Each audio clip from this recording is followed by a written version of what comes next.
राधे राधे। आज बात करेंगे हम श्री राम जी की प्यारी शबरी मैया। शबरी मैया पूर्व जन्म में एक रानी थी और उनकी संतों के चरणों में बड़ी ही निष्ठा थी, परंतु उनके जो पति थे राजा, वह संतों को बिल्कुल नहीं मानते थे, संतों से ईर्ष्या करते थे। एक बार रानी ने सोचा, प्रयागराज में महाकुंभ का अवसर है, क्यों ना जाकर संतों के दर्शन किए जाए। जब रानी ने प्रयागराज में जाकर स्नान करने के लिए राजा से अनुरोध किया, विनय की, तो राजा ने रानी के प्रयागराज में स्नान का दर्शन का प्रबंध किया। और जब रानी प्रयागराज पहुंची तो उसने देखा कि राजा ने एक अलग से जनाना घाट बनवा दिया है और दोनों तरफ पर्दे लगवा दिए हैं, जिससे कि रानी को कोई ना देख सके और रानी किसी को ना देख सके। ये देखकर रानी के मन में बड़ा दुख हुआ कि हाय मेरा दुर्भाग्य कि प्रयाग में करोड़ों संतों के बीच में आकर भी मैं संतों के दर्शन से वंचित रहे। ये मेरा दुर्भाग्य नहीं तो और क्या है कि संतों की शरण में आकर भी उनकी कृपा न पा सके। ये सोचकर रानी प्रयागराज गंगा किनारे गई, त्रिवेणी में स्नान किया, स्वयं प्रयागराज प्रकट हुए और उन्होंने रानी से वरदान मांगने के लिए कहा। जब रानी से वरदान मांगने के लिए प्रयागराज ने कहा तो रानी ने वरदान में मांगा कि हे प्रयागराज, मुझे यही वर दे दो कि अगले जन्म में मैं एक नीच जाति में प्रकट हूँ और बहुत ही कुरूप और बदसूरत प्रकट हूँ। तो प्रयागराज कहने लगे, देवी, हर व्यक्ति चाहता है कि उच्च कोटि में, उच्च वर्ण में, उच्च जाति में उसका जन्म हो, सुंदर हो, और आप तो इसके बिल्कुल विपरीत मांग रही हैं।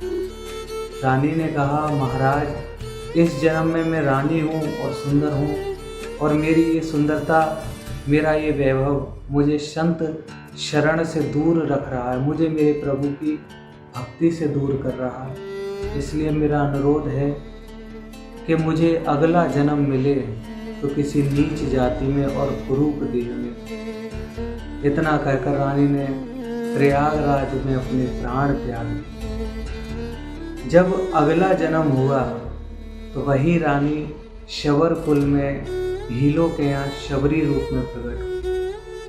और जब शबरी मैया बड़ी हुई 12-13 साल की, तो उनकी शादी का अवसर आया।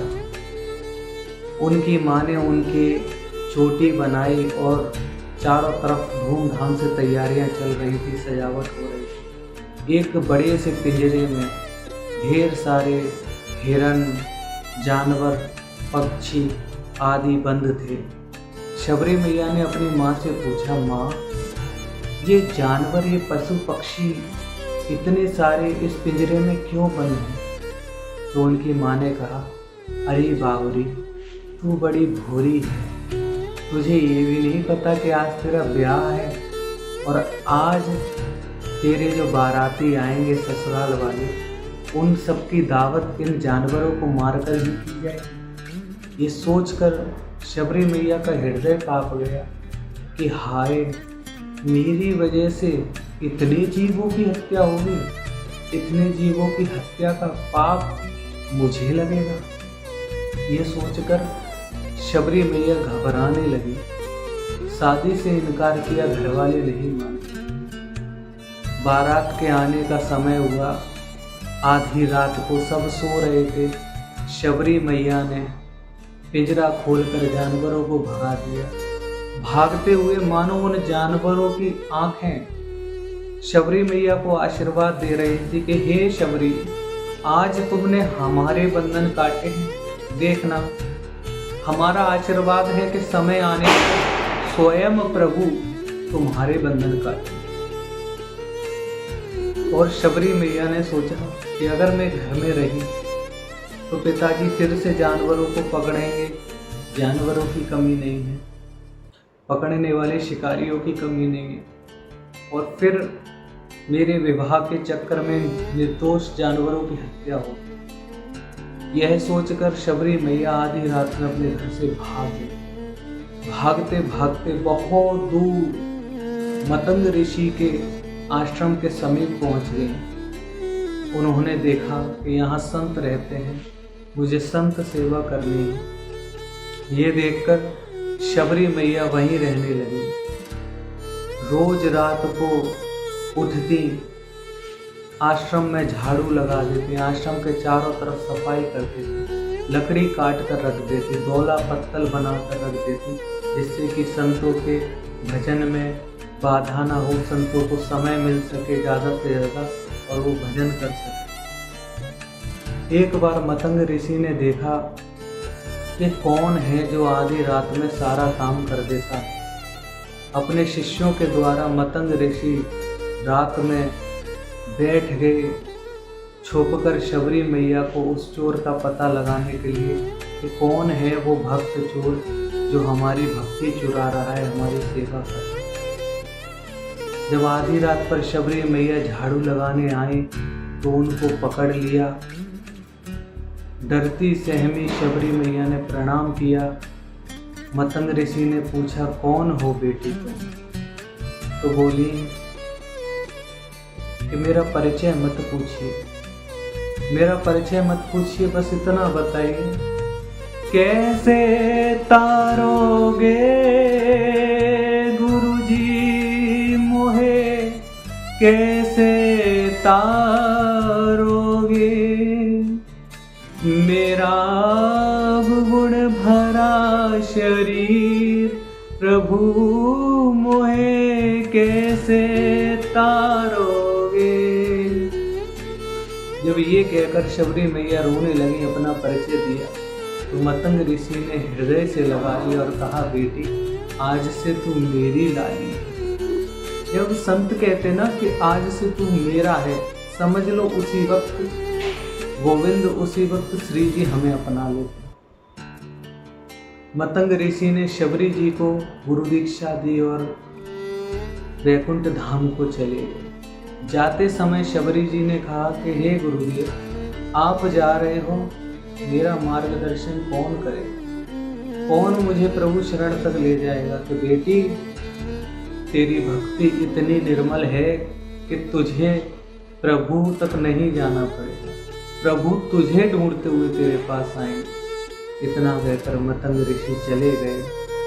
शबरी मैया की उम्र बीती, वृद्धावस्था आई, पर आज भी वो शबरी फूल बिछा रही है, राहों के कांटे कंकड़ पत्थर हटा रही है और मार्ग को फूलों से सजाकर डाल पर बैठे कौवे से पूछ रही है, बोल बोल कागा मेरे राम कब आएंगे, बोल बोल कागा मेरे राम कब आएंगे, भीलनी की झोपड़ी के भाग जग जाएंगे, ला दे रे ओ कागा मोहे राम की खबरिया,